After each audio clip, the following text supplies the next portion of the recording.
सरकारले ल्याएको आगामी आर्थिक वर्षको बजेटलाई गठबन्धन दलकै नेताहरूको विरोध। यथास्थितिमा बजेट पारित नहुने जनता समाजवादी पार्टी नेपालको प्रश्नोक्ति। आर्थिक वर्ष 2081-82 देखि कार्यान्वयन गर्ने गरी 16औं योजना तर्जुमाको तयारी। कृषि क्षेत्रलाई प्राथमिकतामा राखेर योजना बनाउन राष्ट्रिय योजना आयोगलाई विज्ञहरूको सुझाव। र बजेटले उपभोक्ताहरूको भान्सा महँगिएको उपभोक्ता अधिकार कर्मीहरूको गुनासो। बजेट पास हुनुअघि नै नागरिक राहत सहितको कार्यक्रम घोषणा गर्न सरकारसँग माग। नमस्कार, कारोबार समाचारमा स्वागत छ। अब समाचार विस्तारमा। सरकारले ल्याएको आगामी आर्थिक वर्षको बजेटलाई गठबन्धन दलका नेताहरूले नै विरोध गरेका छन्। सत्तारूढ जनता समाजवादी पार्टी नेपालले बिहिबार पार्टी केन्द्रीय कार्यालय ललितपुरमा पत्रकार सम्मेलन आयोजना गरी यथास्थितिमा बजेट पारित नहुने स्पष्ट पारेको छ। जनता समाजवादी पार्टी नेपालका अध्यक्ष उपेन्द्र यादवले सरकारले ल्याएको आगामी आर्थिक वर्षको बजेट गठबन्धनका दलहरूसँग छलफल नै नगरी ल्याइएकाले यथास्थितिमा बजेट पारित नहुने बताउनुभयो। उहाँले सरकारले बजेट सच्याएर ल्याएपछि मात्रै बजेट संसदबाट पास हुने स्पष्ट पनि पार्नुभयो। अध्यक्ष यादवले आफ्नो पार्टी बजेटमा न्यायोचित वितरण भएन भन्ने पक्षमा रहेको भन्दै बजेट सच्याएर अघि बढ्न सहमति भएको पनि जानकारी दिनुभयो। अहिलेको बजेटमा एकलौटी ढङ्गले गठबन्धनमा रहेका दलहरूसँग छलफलै नगरिकन यो बजेट ल्याइएको छ र बजेटले पुरै मधेस लगायत धेरै क्षेत्रलाई उपेक्षा गरेको छ। त्यसैले यसलाई चाहिँ सच्याउनु पर्छ भनेर, सुधार गर्नुपर्छ भनेर हामीले भनेका छौँ।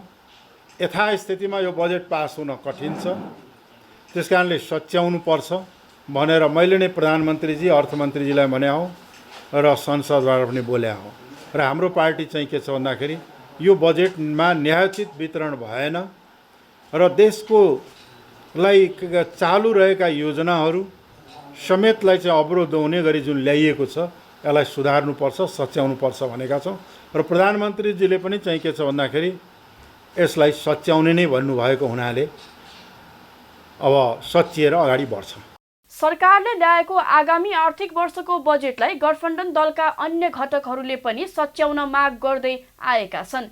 नेकपा एकीकृत समाजवादीका नेताहरूले संसदको रोस्टममै उभिएर बजेट सच्याएर नआए बजेटको पक्षमा मत नहाल्ने स्पष्ट पारिसकेका छन् भने सत्तारूढ जनमत पार्टीले पनि यथास्थितिमा बजेट पारित भए सरकारलाई दिने समर्थन फिर्ता लिने चेतावनी दिएको छ।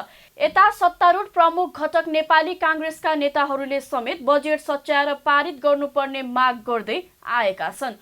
प्रमुख प्रतिपक्षी दल नेकपा एमाले त बजेट पुनः लेखन गर्नुपर्ने अडान राख्दै आएको छ। ऊर्जा जलस्रोत तथा सिंचाई मन्त्री शक्ति बहादुर बस्नेतले 2 वर्षभित्रमा 100% विद्युत विस्तार हुने दावी गर्नुभएको छ। बिहिबार प्रतिनिधि सभा अन्तर्गतको पूर्वाधार विकास समितिको बैठकमा बोल्दै मन्त्री बस्नेतले आगामी 2 वर्षभित्रमा 100% विद्युत पुर्याउने योजना रहेको बताउनु भएको हो। उहाँले कर्णाली र सुदूरपश्चिम प्रदेश बाहेकका प्रदेशमा भने यसै वर्ष नै 100% विद्युतीकरणको काम पूरा गर्ने गरी बजेट विनियोजन गरिएको बताउनु भयो। उहाँले वर्षायाममा विद्युत आपूर्तिलाई सहज बनाउनका लागि 1 महिनाभित्रमा 2वटा ट्रान्समिसन लाइन थप गर्न लागि पनि जानकारी दिनुभयो। यो र ऊर्जाको हाम्रो सकेसम्म केमा हामी बढी फोकस गरिराखेका छौँ भने आगामी 2 वर्षभित्रमा 100% इलेक्ट्रिफिकेसन। अहिले त्यो 100% इलेक्ट्रिफिकेसनको कुरालाई हामीले पहिलो प्राथमिकतामा राखेका छौँ र त्यो आधारमा कर्णाली र सुदूरपश्चिम बाहेकका सबै प्रदेशहरूमा भित्र यही वर्ष नै 100% इलेक्ट्रिफिकेसनको काम पुरा गरी हामी बजेट वितरण विनियोजन हामी गर्छौँ। त्यो स्पिडमा गइरहेका छौँ। आजका दिन हामीलाई के समस्या परिरहेको छ त भन्दा अब मनसुन सुरु भइसकेपछि हाम्रो उत्पादन त वृद्धि हुने भयो। उत्पादन वृद्धि हुने भइसकेपछि अब ट्रान्समिसन लाइन पुरै व्यवस्थापन नहुँदा कतिपय ठाउँमा अब सरप्लसको स्थितिमा जाने अझै स्पिड हुने खालको परिस्थिति पनि अब यो चुनौतीको रूपमा चाहिँ आइरहेको छ। तैपनि हामी रातारात गरेर काम गरेर 1 महिनाभित्रमा 2टा ट्रान्समिसन लाइन थप्ने अब हामी अहिले त्यो काममा मेहनतका साथ लागिरहेका छौँ। 1 महिनाभित्र यो समस्यालाई हामी धेरै हदसम्म सघाउँछौँ भन्ने हाम्रो अब अहिले यो सरप्लसको अथवा स्पिडको जो स्थिति चाहिँ 1 महिनाभित्र हामी सघाउँछौँ भन्ने हाम्रो कोसिस छ। बैठकमा ऊर्जा मन्त्री बस्नेतले उत्पादन, व्यापार, पूर्वाधार निर्माण, ट्रान्समिसन निर्माण र डिस्ट्रिब्युसन सिस्टमलाई अपग्रेड गर्ने कामलाई एकीकृत रूपमा गर्न लागि जानकारी पनि दिनुभएको छ। बैठकमा नेपाल विद्युत प्राधिकरणका कार्यकारी निर्देशक कुलमान घिसिङले काठमाडौँमा विद्युतको तार भूमिगत गर्ने काम भइरहेको भन्दै केही महिना नागरिकले अप्ठ्यारो बेहोर्नुपर्ने बताउनुभयो। प्राधिकरणका कार्यकारी निर्देशक घिसिङले एनजिओ, आइएनजिओहरूलाई विद्युत प्रसारण लाइन बनाउन दिनु नहुने तर्क पनि गर्नुभएको छ। त्यस्तै एउटा प्रसारण लाइनको क्याबिनेटबाट स्वीकृत भएपछि कटान आदेश आउन 5 वर्ष समय लाग्ने भन्दै ढिलो नहुने कानुनी व्यवस्था गर्न सांसदहरूलाई ध्यान आकर्षण समेत गराउनुभयो। एनजिओ, आइएनजिओहरूको कारणले नेपालमा प्रसारण लाइन बनाउन दिँदैन। अब एउटा प्रसारण लाइनको क्याबिनेटबाट स्वीकृत भएपछि कटान आदेश आउनलाई 5 वर्ष लाग्छ। अब यो ऐन अघि मान्यज्यूले पोकन विस्तारित भनेको एकदम जायज छ। 2-3वटा विषयबारे गम्भीर विषय उठाउनु भएको छ। यी विषयहरूलाई मान्यज्यूहरूले सम्बोधन गर्नुपर्यो। यो सम्बोधन नगरिकन यो काम भएन, ऊ काम भएन गर्न सक्ने स्थिति छैन। उहाँले देशैभरिको विद्युतमा पोल सार्नुपर्ने अवस्था रहेको उल्लेख गर्दै पोल सार्न मात्रै प्राधिकरणलाई 50 अर्ब रुपैयाँ चाहिने जानकारी पनि गराउनु भएको छ। कृषिलाई प्राथमिकतामा राखेर 16औं योजना बनाउन राष्ट्रिय योजना आयोगलाई विज्ञहरूले सुझाव दिएका छन्।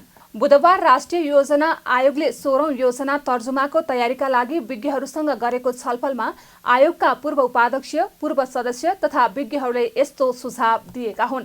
आयोगले आर्थिक वर्ष 2081-82 देखि कार्यान्वयन गर्ने गरी 16औं योजना तर्जुमाको तयारी गरेको छ।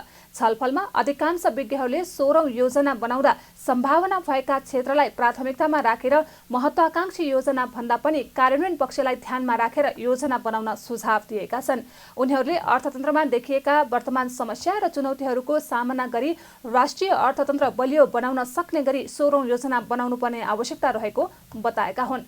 विज्ञहरूले तथ्याङ्क विभाग र योजना आयोगको संरचनात्मक रूपान्तरण र स्वायत्तता बनाउन आवश्यक रहेको पनि बताएका छन्। त्यस्तै राष्ट्रिय गौरवका आयोजनाहरू गौरव गर्न लायक नभएको भन्दै 24 वटा राष्ट्रिय गौरवका आयोजनाहरू समयमा नै कार्यान्वयन हुने गरी योजना बनाउन सुझाव समेत दिएका छन्।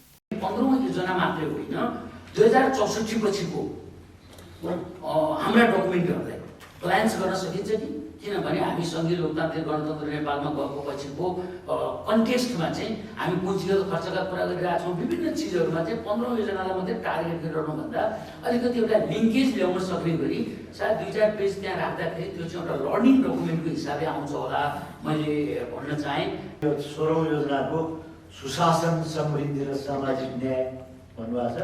त्यसमा एउटा थप चाहिँ एट्रिब्युट भनौँ न, मेरा के राख्छु भने संस्थागत सुदृढीकरण पनि भनिदिनु हो भने तपाईँहरूको योजना आयोगलाई पनि त्यसले चाहिँ समेट्छ भन्ने धारणा चाहिँ मेरो। संविधान पनि भन्नुभयो, 15औं योजना पनि भन्नुभएको छ।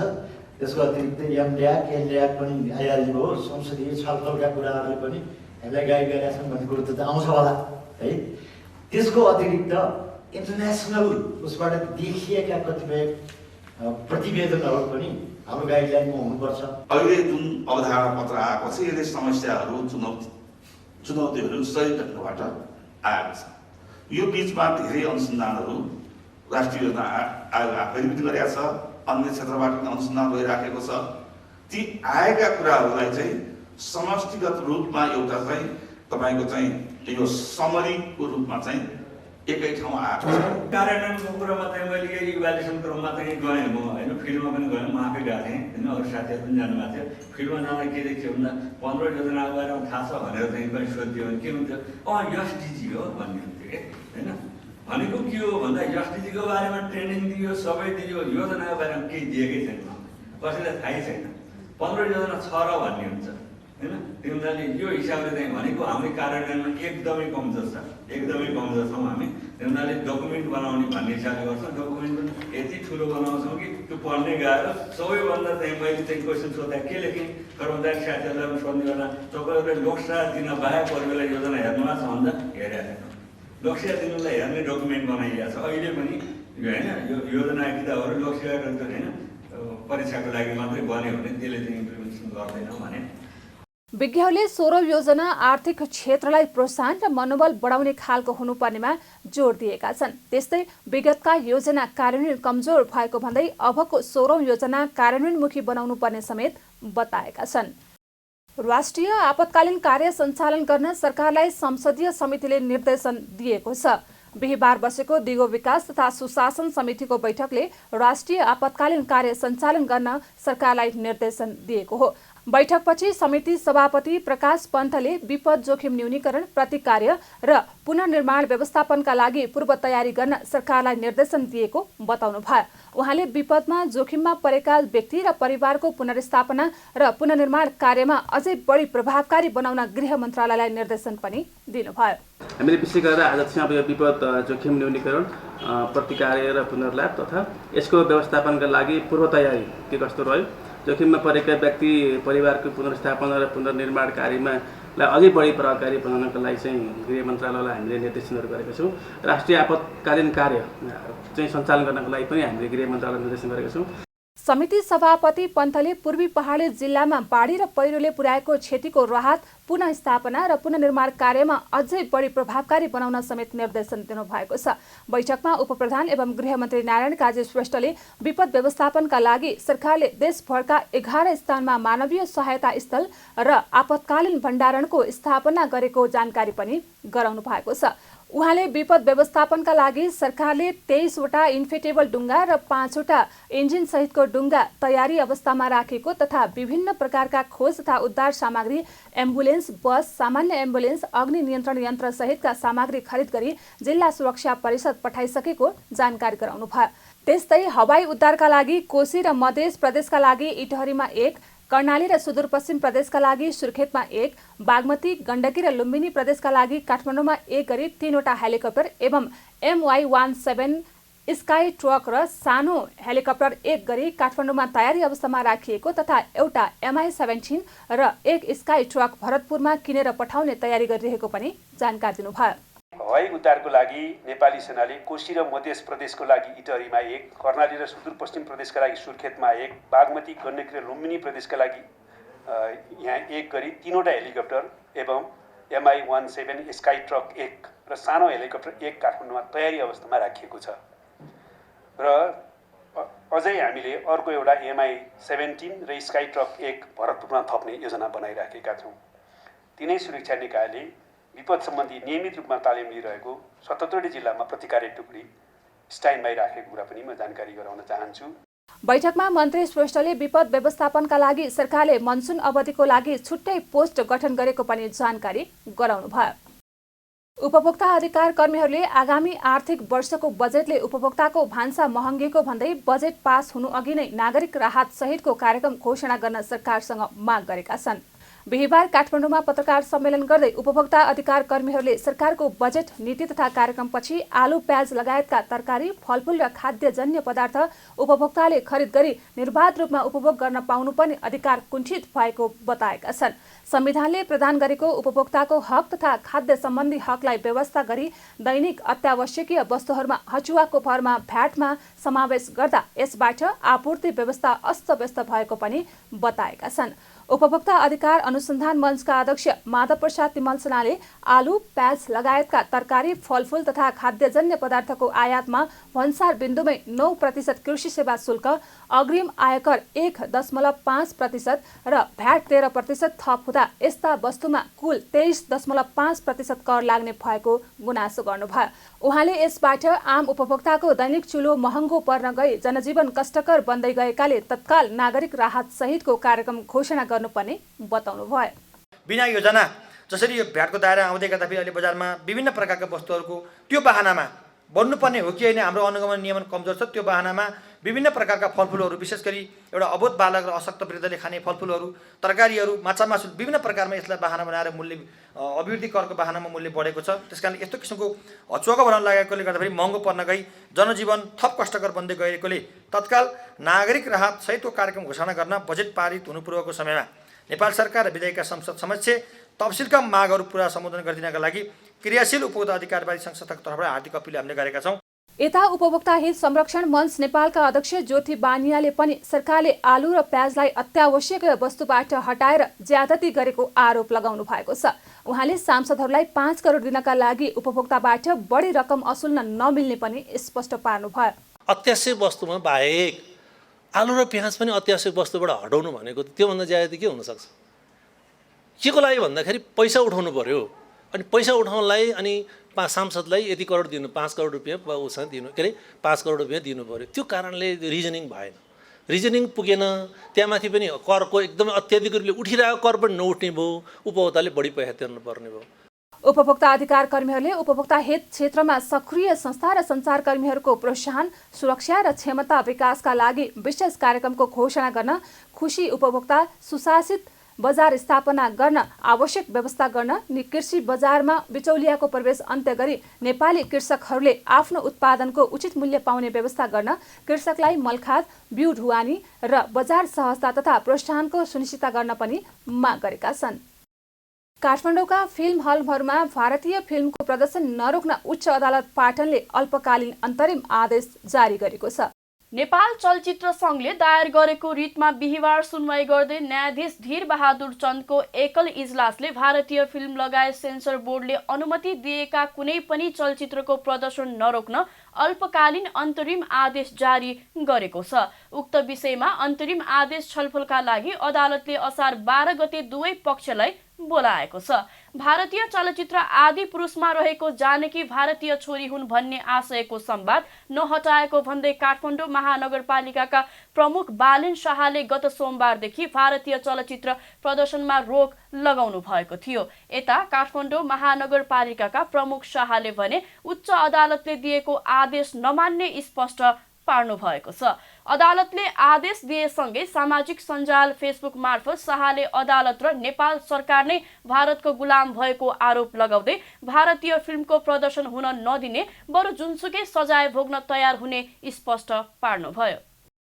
काठमाडौँ महानगरपालिकाले रोकेको कान्तिपुर हिसान एडु फेयरको 8औं संस्करण असार 8 गतेबाट पुनः सञ्चालन हुने भएको छ। बिहिबार उच्च शिक्षालय तथा माध्यमिक विद्यालय संघ नेपाल हिसान र कान्तिपुर पब्लिकेसन लिमिटेडले काठमाडौँमा संयुक्त पत्रकार सम्मेलन गरी असार 8 देखि 10 गतेसम्म मेला पुनः सञ्चालन हुने भएको जानकारी गराएका हुन्। कार्यक्रममा कान्तिपुर हिसान एडु फेयरका संयोजक टङ्कराज आचार्यले शिक्षा विज्ञान तथा प्रविधि मन्त्रालयको स्वीकृति लिए आयोजित शैक्षिक मेला काठमाडौँ महानगरका तर्फबाट गैर कानुनी ढङ्गले अवरोध सिर्जना गरी बाधा पुर्याएपछि कानुनी प्रक्रियामा गएपछि उच्च अदालत पाटनका तर्फबाट मेला सञ्चालन गर्न आदेश दिएसँगै मेला सञ्चालन गर्न लागि जानकारी दिनुभयो। उहाँले मेलामा विद्यार्थी, अभिभावक र सरकारवालाहरूले नेपालमा प्रतिष्ठित विद्यालय, शिक्षालय तथा गुणस्तरीय शिक्षा बारे परामर्श लिन सक्ने बताउनुभयो। शिक्षा विज्ञान तथा प्रविधि मन्त्रालयको स्वीकृति प्राप्त गरी 2080 जेठ 32 गतेदेखि असार 3 गतेसम्म भिक्टी मण्डप काठमाडौँमा आयोजित शैक्षिक मेला काठमाडौँ महानगरका तर्फबाट गैर कानुनी ढङ्गले अवरोध सिर्जना गरी बाधा पुर्याइएकोले कानुनी प्रक्रियामा गई सम्मानित उच्च अदालत पाटनका तर्फबाट प्राप्त मेला सञ्चालन गराउनु भन्ने अन्तरिम आदेश बमोजिम शैक्षिक मेला पुनः सञ्चालन गर्न लागि जानकारी गराउँदछौँ। शैक्षिक मेला 2080 असार 8, 9 र 10 गते भिकुटी मण्डप काठमाडौँमा सञ्चालन हुनेछ। 3 दिनसम्म निर्बाध रूपमा सञ्चालन हुने मेलामा जिज्ञासु विद्यार्थी, अभिभावक र सरकारवालाहरूको नेपालका प्रतिष्ठित शिक्षालयहरू र गुणस्तरीय शिक्षाबारे परामर्श लिन सक्नुहुनेछ। उत्कृष्ट शिक्षा नेपालमै भन्ने मूल नारा रहेको यस शैक्षिक मेलाले नेपाली शिक्षालयको प्रवर्धन र शिक्षाका नाममा विदेशी राष्ट्रिय ढुकुटीको संरक्षण गर्ने विश्वास हामीले गरेका छौँ। हिसानले मेलामा बिना कारण हस्तक्षेप गरेकोमा 15 करोड क्षतिपूर्ति सहितको माग गरेको छ। गत जेठ 32 गते सञ्चालन भएको मेला काठमाडौँ महानगरपालिकाले अनुमति नलिइकन सञ्चालन गरेको भन्दै बन्द गराएको थियो। साताको अन्तिम दिन भने शेयर बजारमा सामान्य अङ्कको वृद्धि भएको छ। साताको दोस्रो कारोबार दिनदेखि निरन्तर घट्दो क्रममा रहेको शेयर बजार मापन गर्ने नेप्से परिसूचक बिहिबार 4.75 अङ्कले बढेर 2055.53 अङ्कमा पुगेको हो। यस दिन होटल र पर्यटन, जीवन बिमा, निर्जीवन बिमा र अन्य समूहले समग्र परिसूचक उचालेको हो। बाँकी सबै समूहको परिसूचक राताम्य हुँदा होटल र पर्यटन समूहको परिसूचकमा उछाल आएको छ। होटल र पर्यटन समूहको परिसूचक 8.65%ले बढेको छ। त्यस्तै जीवन बीमा समूहको परिसूचक 3.24, निर्जीवन बीमा समूहको परिसूचक 2.77 र अन्य समूहको परिसूचक 0.74%ले बढेको छ। आज कारोबार रकम भने केही घटेको छ। दिनभर 276 कम्पनीको 80,08,000 किता सेयर 3,44,48,00,000 रुपैयाँमा कारोबार भएको छ। बुधबार 3,49,68,00,000 रुपैयाँ बराबरमा सेयर किनबेच भएको थियो। पछिल्लो समय कारोबार रकम निरन्तर घट्दो क्रममा देखिएको छ। आज Taragaon Regency Hotel, Oriental Hotel, Kalinchowk Darshan, BPW लघुवित्तको सेयर मूल्यमा 10%ले वृद्धि भएको छ। त्यसै सिटी होटलका लगानीकर्ताहरूले 9.98%ले कमाएका छन्। सिटिजन म्युचुअल फन्ड पहिलो 8.41, इन्गवा हाइड्रोपावर 7.53, नेस्टो समृद्धि लघुवित्त 7.18, कालिका पावर कम्पनी 6.91 र एनआइभीएल ग्रोथ फन्डका लगानीकर्ताहरूले 5.46%ले गुमाएका छन्। कारोबार रकमको आधारमा हिमालयन डिस्टिलरीको सर्वाधिक 15 करोड 2 लाख रुपैयाँको सेयर किनबेच भएको छ। त्यस्तै शिवम सिमेन्टको 14 करोड 75 लाख, एनआइजी प्रुडेन्सियल इन्सुरेन्सको 13 करोड 23 लाख र नागरिक लगानी कोषको 12 करोड 54 लाख बराबरको कारोबार भई शीर्ष 5 स्थानमा रहेका छन्। पूर्व बैंकर अनिल केशरी शाहले राष्ट्रिय स्वतन्त्र पार्टी रासोपाबाट राजनीतिक यात्रा सुरु गर्नु भएको छ। पार्टी स्थापनाको 1 वर्ष पुगेको अवसरमा आयोजना गरिएको वार्षिक उत्सव कार्यक्रममा पार्टी प्रवेश गर्दै पूर्व बैंकर शाहले आफ्नो राजनीतिक यात्रा सुरु गर्नु भएको हो। रासोपा प्रवेश गरेका शाहलाई पार्टी सभापति रवि लामिछानेले दलको लोगो लगाइदिँदै स्वागत गर्नुभयो। पार्टी प्रवेश गरेका शाहलाई प्रशिक्षण विभाग प्रमुखको जिम्मेवारी दिएको छ। केन्द्रीय कार्यालयमा आयोजित पत्रकार सम्मेलनमा सभापति लामिछानेले शाह रासोपा प्रवेश गरेको र प्रशिक्षण विभाग प्रमुखको जिम्मेवारी दिएको जानकारी दिनुभयो। उहाँले समाज परिवर्तनको लागि तयार भएको कुरा मतपत्रमा जाहेर हुन थालेको स्पष्ट संकेत दिइसकेको भन्दै रासोपालाई जनताले आशा र भरोसाको रूपमा लिएको पनि बताउनुभयो। अत्यन्त सकारात्मक, अत्यन्त ऊर्जावान, नेपाली जनताले एउटा आशा र भरोसाका रूपमा हेरेको यात्राको रूपमा मैले पाएको छु। सुरुवात गर्दाखेरि हामीलाई विश्वास त थियो, तर त्यो विश्वास मतमा बदलिन्छ कि बदलिँदैन भन्ने कुराको त्यति धेरै हेक्का थिएन। समाजले परिवर्तन खोजेको छ भन्ने कुराको जानकारी त विभिन्न माध्यमबाट हामीलाई थियो, तर साँच्चै नै समाज अब चाहिँ परिवर्तनका लागि तयारै भएको हो र त्यो तयार भएको कुरा मतपत्रबाट नै जाहेर गर्छ भन्ने कुराको चाहिँ एउटा स्पष्ट सङ्केत हाम्रो भाषामा घन्टी बजि नै सकेको छ। त्यसले गर्दा यो 1 वर्षको यात्रा अत्यन्त सौहार्दपूर्ण रह्यो। कार्यक्रममा पूर्व बैंकर शाहले आफू बैंकिङमा सफल भए जसै सोही किसिमले राजनीतिमा पनि जम्ने बताउनु भयो। उहाँले आफ्नो विशेषता नेतृत्व विकासका लागि भएको बताउँदै पार्टीमा सिपको विकासको लागि भूमिका खेल्ने पनि स्पष्ट पार्नुभयो। मेरो विशेषता भनेको नेतृत्वको विकास गर्नलाई म नेपालीलाई कसरी अगाडि बढाउँ सबै क्षेत्रमा भन्दाखेरि यहाँ चाहिँ जुन मेरो सिप छ त्यो सिप चाहिँ साँच्चै नै मैले प्रयोग गर्न सक्छु भन्ने मलाई लागेको भएर म आज यहाँ आएको छु। सुरुवात हो, म जहिले पनि भन्छु नि, प्रवेश भनेको यो फिनिसिङ लाइन होइन, मेरो यो पार्टीको प्रवेश भनेको यो सुरुवात हो। आउने दिनहरूमा हेर्नुहोस्, यहाँहरू यहाँ हुनुहुन्छ, म छु, केही राम्रो गऱ्यो भने वाह वाह भनिदिनु होला, नराम्रो गऱ्यो भने सचेत गरिदिनु होला। पार्टी स्थापना भएको 1 वर्षमै प्रतिनिधि सभाको चौथो शक्तिको रूपमा उदाएको रासोपाले बुधबार मात्रै वसुन्धराबाट बालाजुको वनस्थलीमा केन्द्रीय कार्यालय सारेको छ। स्थापना दिवसको अवसरमा पार्टीले नयाँ केन्द्रीय कार्यालयमा चियापान कार्यक्रम पनि आयोजना गरेको छ भने देशैभर विभिन्न कार्यक्रम आयोजना गरी मनाएको छ। त्यस्तै आजै साँझ 7 बजे 7 प्रदेश 77 जिल्लामा एकसाथ 77 पटक घण्टी बजाएर स्थापना दिवस मनाइनेछ। कारोबार समाचारमा अब सुन चाँदी र विदेशी विनिमय दर सम्बन्धी जानकारी।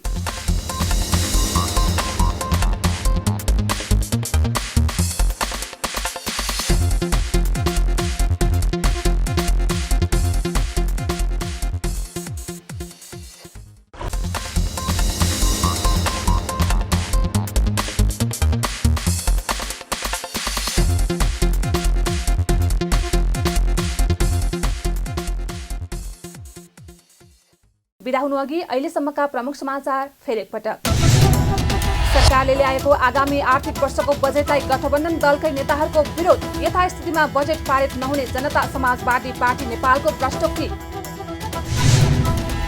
आर्थिक वर्ष 2081-82 देखि कार्यान्वयन गर्ने गरी 16औं योजना तर्जुमाको तयारी। कृषि क्षेत्रलाई प्राथमिकतामा राखेर योजना बनाउन राष्ट्रिय योजना आयोगलाई विज्ञहरूको सुझाव। र बजेटले उपभोक्ताहरूको भान्सा महँगिएको उपभोक्ता अधिकार कर्मीहरूको गुनासो। बजेट पास हुनुअघि नै नागरिक राहत सहितको कार्यक्रम घोषणा गर्न सरकारसँग माग। कारोबार समाचार सकियो। हामीलाई बिदा दिनुहोस्। नमस्ते।